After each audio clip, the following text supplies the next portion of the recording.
Olá, pessoal! Sejam bem-vindos à nossa aula, primeira aula teste em vídeo, né?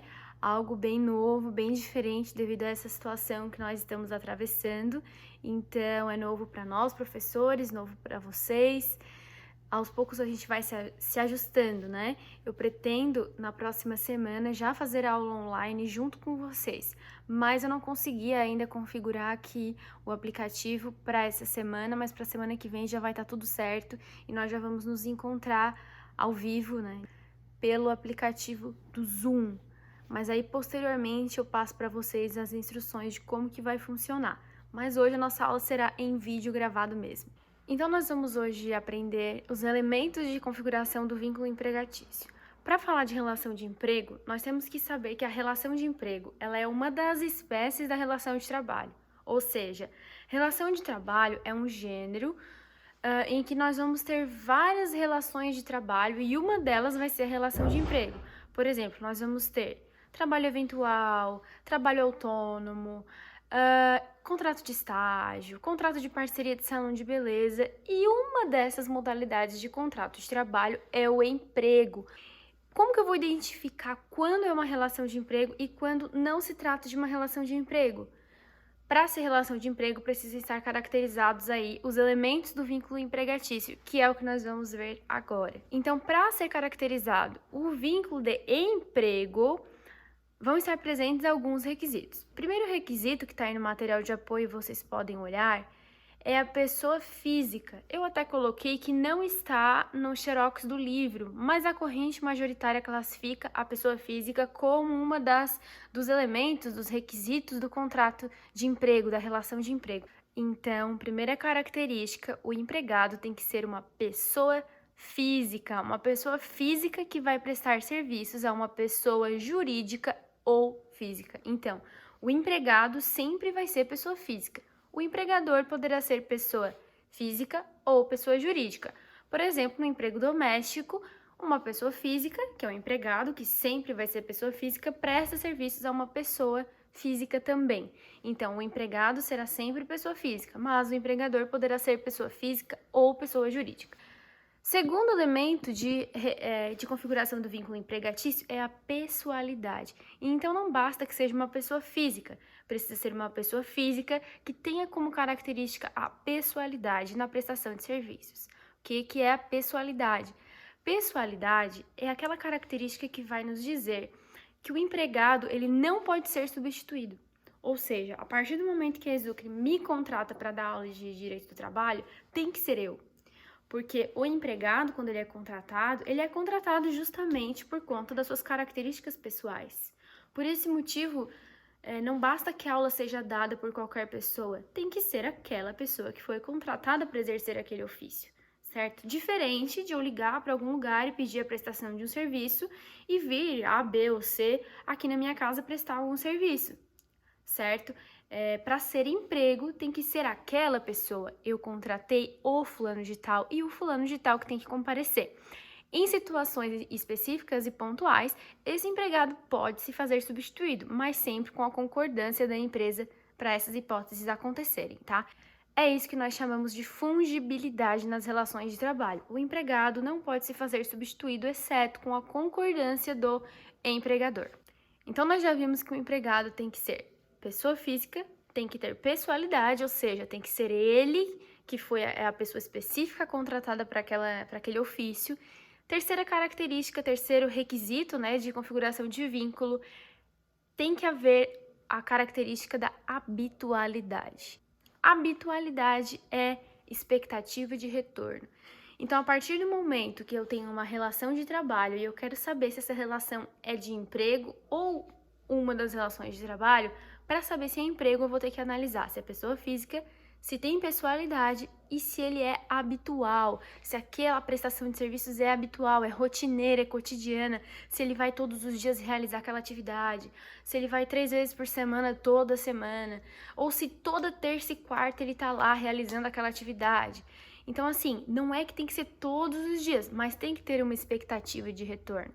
Por exemplo, a Exucre contrata um profissional de TI para toda terça e quinta estar fazendo as manutenções, tá? É o Murilo, vamos supor. Então, toda terça e quinta o Murilo vai. Durante um ano inteiro, toda terça e quinta, o Murilo vai na Exucre fazer manutenção dos computadores. Aí, o que acontece? Quarta-feira, por exemplo, é o dia que o Murilo não vai trabalhar, deu um problema em um dos computadores. E aí, o diretor diz o seguinte: não arruma, porque amanhã é o dia do Murilo. Na quinta-feira, chega lá a Bruna em vez do Murilo. Ninguém gosta porque, na verdade, tinha que ser o Murilo, certo? Pessoalidade, o Murilo já sabe de tudo, é ele que tem o contrato, Bruna, nem adianta vir, tem que ser o Murilo. Pessoalidade, certo? Pessoa física.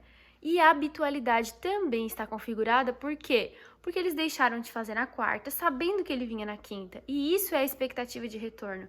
Eu sei que na semana que vem ele vai estar aqui, porque ele está sempre aqui, porque ele faz parte já daquele contexto de trabalho. Tem sempre essa expectativa de... Ou seja, esse vínculo, ele se prolonga pelo tempo, não é de caráter eventual. De vez em quando, liga pro TI, uma vez no ano, às vezes 3 vezes no mesmo mês, de repente passa o ano inteiro sem ligar. Não é dessa forma. Tem uma expectativa de retorno, se prolonga pelo tempo. Até coloquei também que possui certa constância.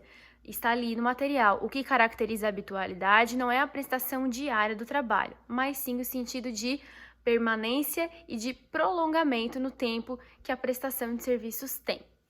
Recapitulando, o empregado, para ser considerado empregado, para ter vínculo de emprego, tem que ser pessoa física, tem que ter pessoalidade, habitualidade, e agora nós vamos para o quarto elemento dessa configuração de vínculo empregatício, que é a onerosidade.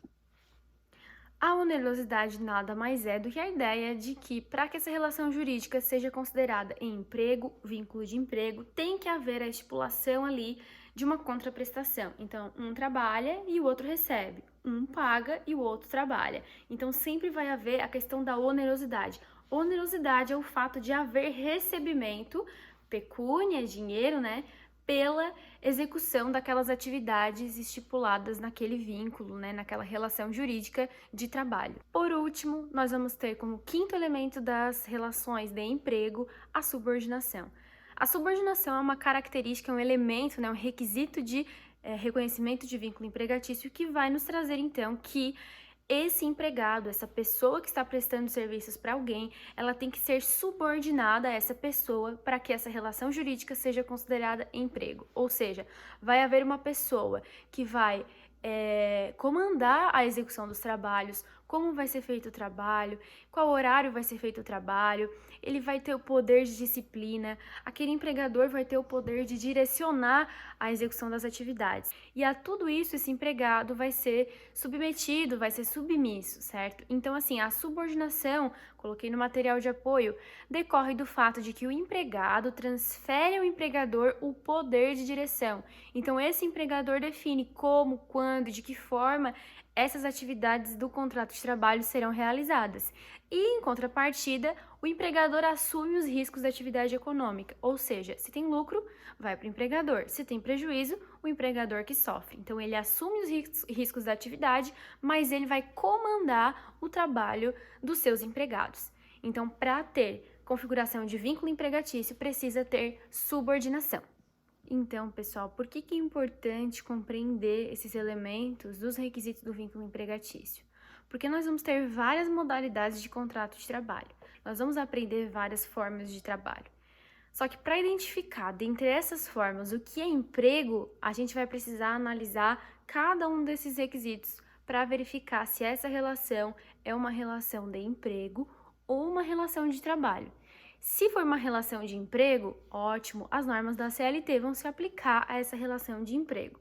Se for uma relação de trabalho, nós não vamos aplicar aquele conjunto de normas da CLT que rege as relações de emprego. Nós vamos aplicar normas específicas para aquelas determinadas relações de trabalho. Nós temos ainda algumas outras características que não são consideradas elementos em si da relação de emprego, mas são características da relação de emprego, que é a primeira delas a alteridade, que pode também ser considerada como um princípio, né? É considerada por muitos como um princípio. Então, a alteridade, ela vai nos trazer que o empregador assume os riscos da atividade econômica. Então, tendo lucro ou tendo perda, o empregador assume aquele risco econômico da atividade. Essa é a alteridade. A exclusividade, que vai se tratar no sentido de que alguns empregados podem ter uma certa exclusividade, ou seja, o empregador ele pode determinar que alguns empregados trabalhem exclusivamente para uma empresa. Porque nós sabemos que o empregado ele pode prestar serviços a mais de uma empresa, não é óbvio, né? Se houver horas no dia suficiente para isso, ele pode, ele é livre para isso. Porém, em alguns contratos de trabalho, fica especificada a exclusividade, uma característica de determinados contratos de trabalho, tá?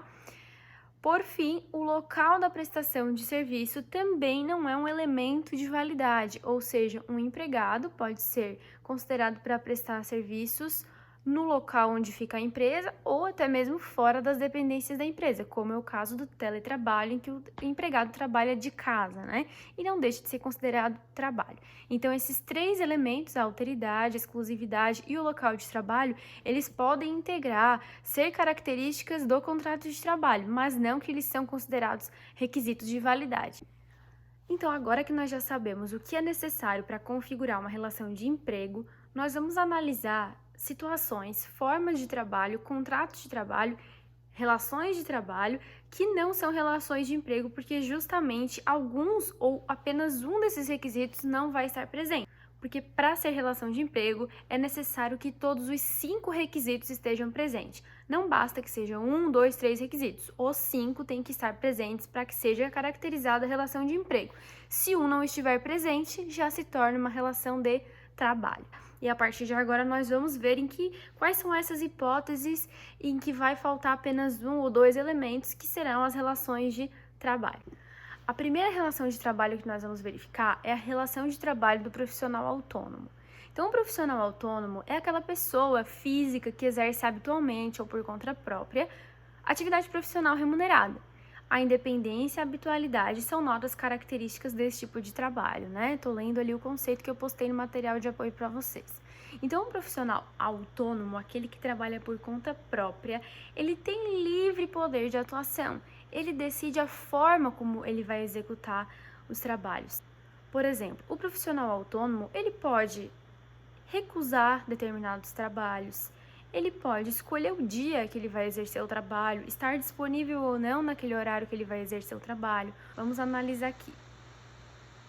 Um arquiteto que é contratado para fazer o projeto da minha casa, por exemplo, né, da sua casa.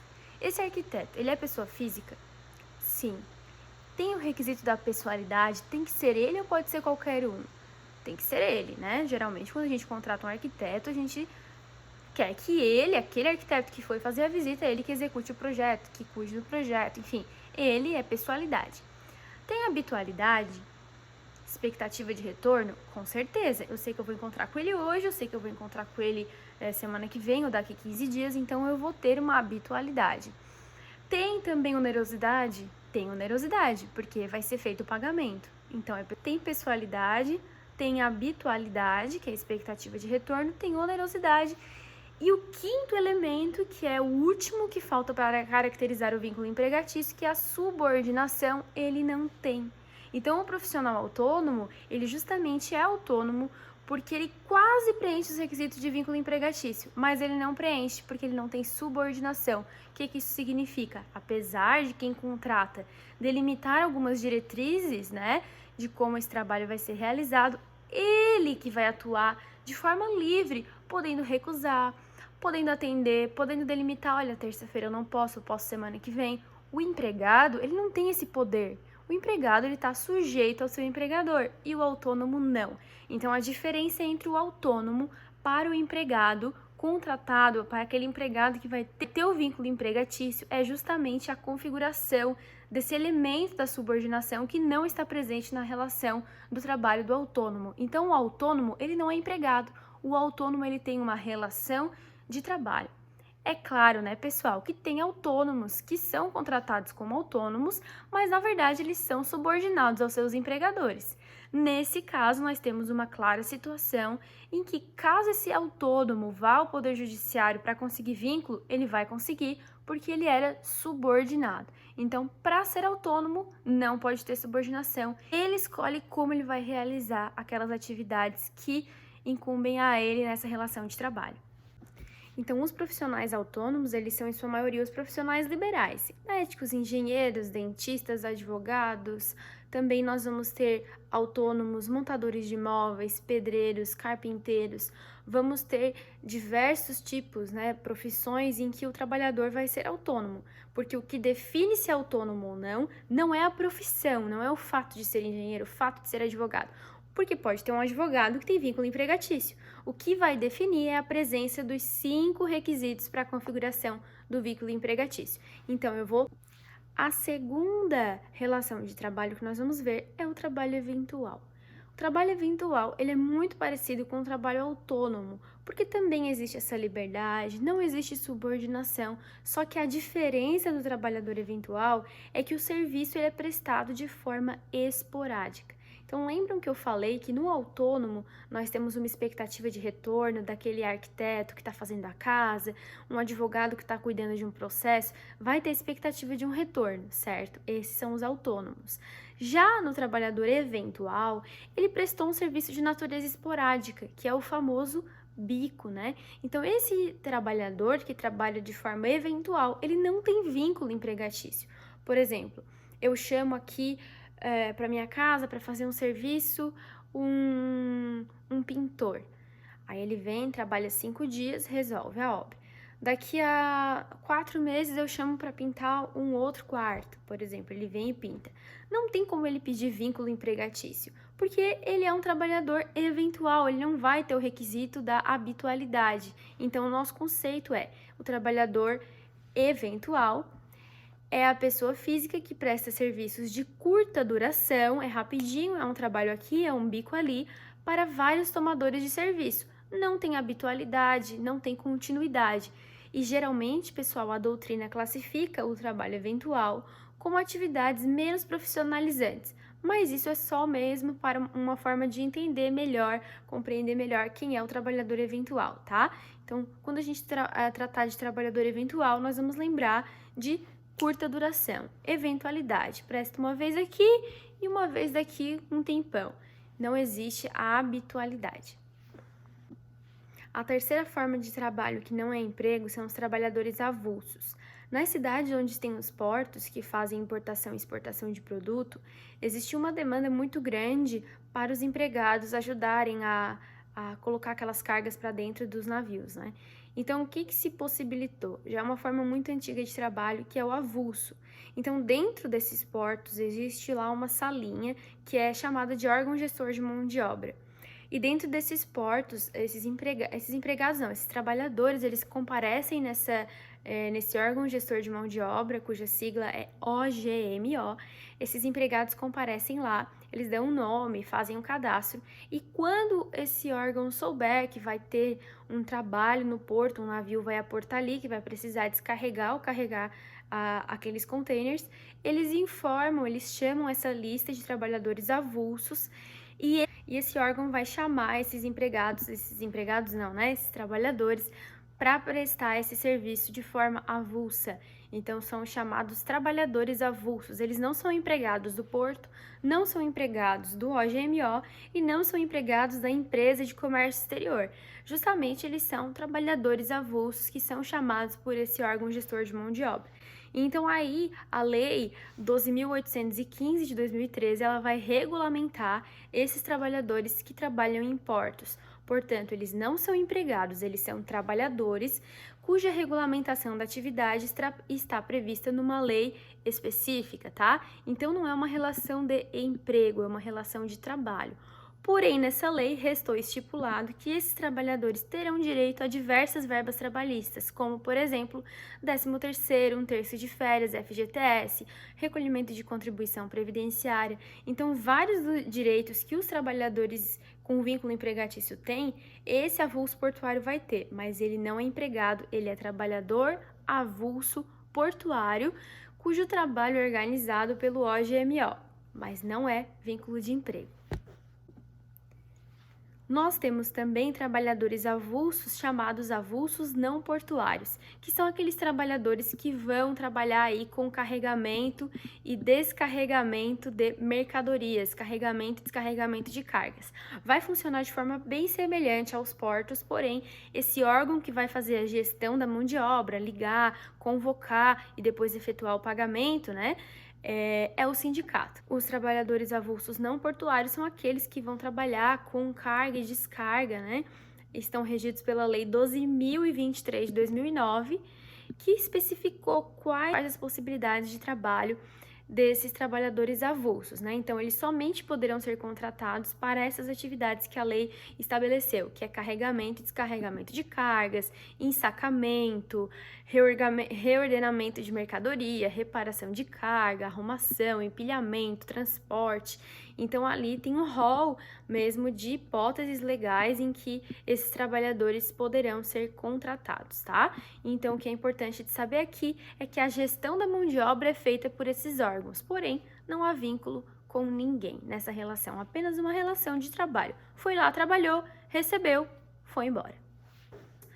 Então, em ambos os casos, no portuário e não portuário, as empresas entram em contato com esses dois órgãos, fazem a solicitação dos trabalhadores avulsos, os trabalhadores são chamados, prestam o serviço, a empresa libera o dinheiro para esses dois órgãos e os dois órgãos fazem o pagamento, então, aos avulsos, mas não há vínculo de emprego com nenhuma dessas empresas, certo?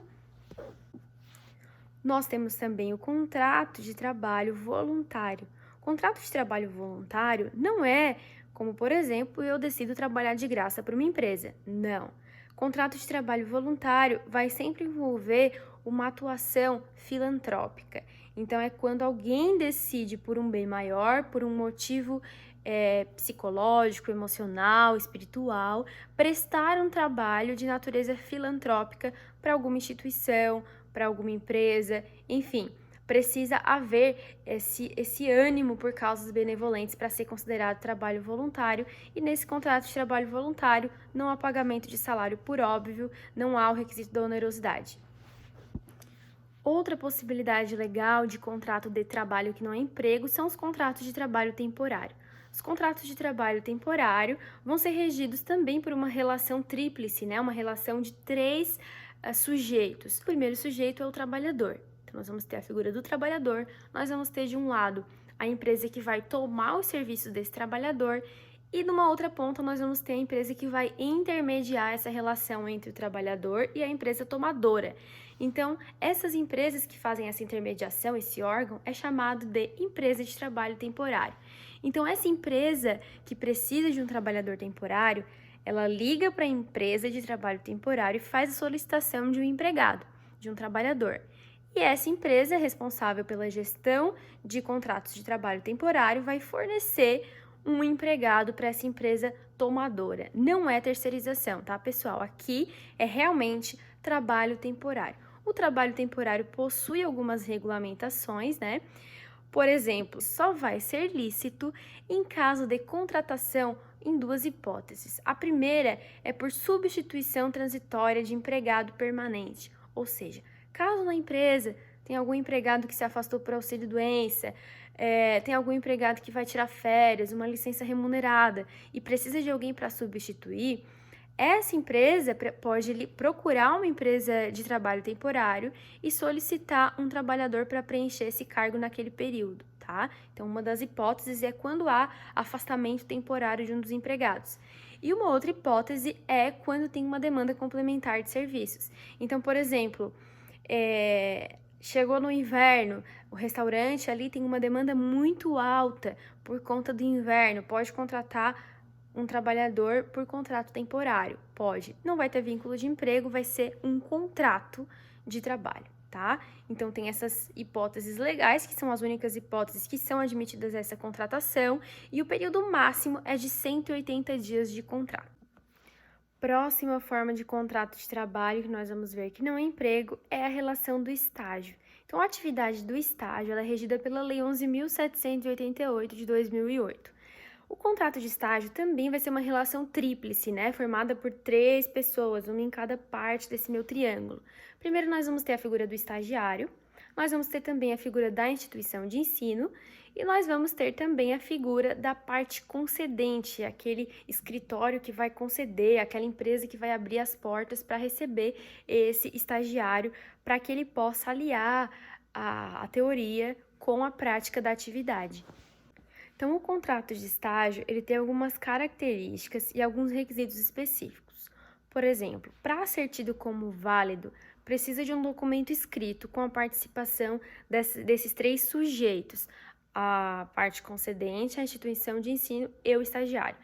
Nesse contrato, precisa estar também delimitado quais as atividades que vão ser realizadas pelo estagiário e, periodicamente, esse estagiário vai ter que preencher um relatório confirmando que as atividades que ele está realizando naquele estágio são de fato aquelas previstas no contrato, sob pena de caracterização também de vínculo empregatício, caso ele não esteja cumprindo alguns desses elementos requisitos legais, tá? Então, os requisitos: precisa ter matrícula e frequência sempre atualizada, né, frequência escolar, termo de compromisso, que é justamente esse contrato entre as três partes, compatibilidade entre as atividades compatibilidade dentre as atividades descritas no contrato, que é justamente o que eu acabei de falar, o que foi delimitado no contrato tem que estar sendo executado de fato na realidade daquele contrato de estágio. E por fim, o acompanhamento do estágio por meio de relatórios. Esses 4 requisitos precisam estar presentes para que não seja caracterizado o vínculo, tá? Então, vai precisar ter relatório de estágio, compatibilidade entre o contrato e as atividades realizadas, termo de compromisso firmado entre as partes e matrícula e frequência atualizada. Pessoal, o contrato de estágio é o seguinte: se nós formos analisar os requisitos de vínculo empregatício, também vão estar todos presentes, tá? Mas é regido por uma lei especial que vai nos dizer que nesse caso específico não é emprego e sim estágio. Porém, se um desses requisitos legais não for observado pela empresa, aí sim vai haver a caracterização do vínculo empregatício nos contratos de estágio. O contrato de estágio não pode ser pactuado por mais de 2 anos, salvo se o estudante for pessoa com deficiência. A cada 1 ano tem um recesso obrigatório de 30 dias, que pode ser fracionado também 15 dias no meio do ano e 15 dias no final. A jornada de trabalho é de 4 ou 6 horas e de 20 horas semanais ou 30 horas semanais. Fica estipulado nos termos da lei também a concessão obrigatória de bolsa, ou seja, a empresa ela é obrigada a conceder bolsa de estudos ou alguma forma de remuneração mais vale transporte. Então, são 2 requisitos. Tem que ter bolsa, ou bolsa de estudos ou salário, né? Bolsa, salário, digamos. E tem que ter vale transporte. Então, são 2 requisitos obrigatórios do estágio. Bolsa e vale transporte, tá? Trabalho sem receber não é aceito, a não ser pelos órgãos públicos, como, por exemplo, nos fóruns, nos tribunais também, no PROCON. Porém, nos órgãos privados, nas empresas privadas, não se admite trabalho, estágio voluntário.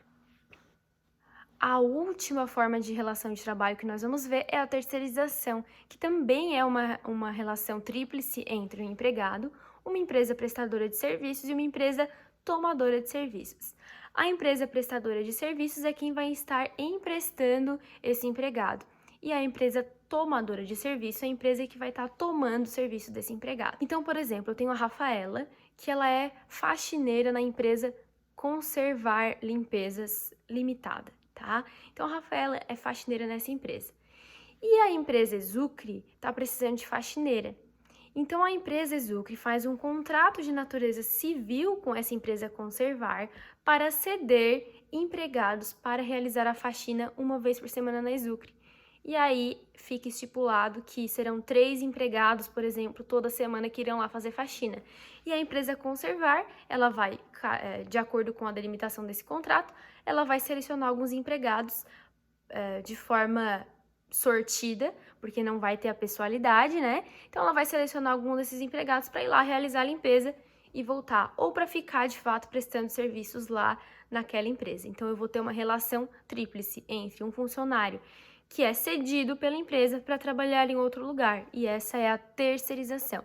O que é importante saber da terceirização é que antes da reforma trabalhista, nós só poderíamos terceirizar, as empresas só poderiam terceirizar atividades de meio. E hoje pode ser terceirizada atividade de fim, ou seja, se é uma metalúrgica, pode haver um funcionário metalúrgico ali, mecânico de manutenção, por exemplo, terceirizado, e antes não poderia. Somente atividades complementares é que podiam ser terceirizadas, né? Serviço de telefonista, serviço de limpeza, de vigilância. Hoje em dia não, qualquer atividade da empresa pode ser terceirizada, que foi uma grande mudança com a reforma trabalhista. Quem paga os salários desse terceirizado é a empresa com a qual ele tem vínculo empregatício, né? Que é a empresa prestadora de serviços. Então, ele é empregado de uma empresa e vai ser cedido para outra. A empresa que está lá registrada na carteira dele é quem vai ser a responsável por efetuar os pagamentos daquele empregado terceirizado. E não aquela empresa lá onde ele está sendo cedido, trabalhando lá por um determinado período. Não. Quem é responsável é a empresa com a qual ele tem vínculo, tem anotação na carteira de trabalho. Porém, se a empresa não pagar, é claro que a tomadora responde subsidiariamente, tá? Tem responsabilidade subsidiária. Então é isso, pessoal. Nós vimos aqui elementos de caracterização do vínculo empregatício, o que é relação de trabalho, o que é relação de emprego, como se caracteriza a relação de emprego e vimos também as principais relações de trabalho. E na próxima aula nós vamos aprender as relações de emprego, quais são as suas especificações, que tipos de empregado que nós temos e as suas especificidades, tá? Até semana que vem, um abraço, fico à disposição para responder as dúvidas de vocês. Até mais!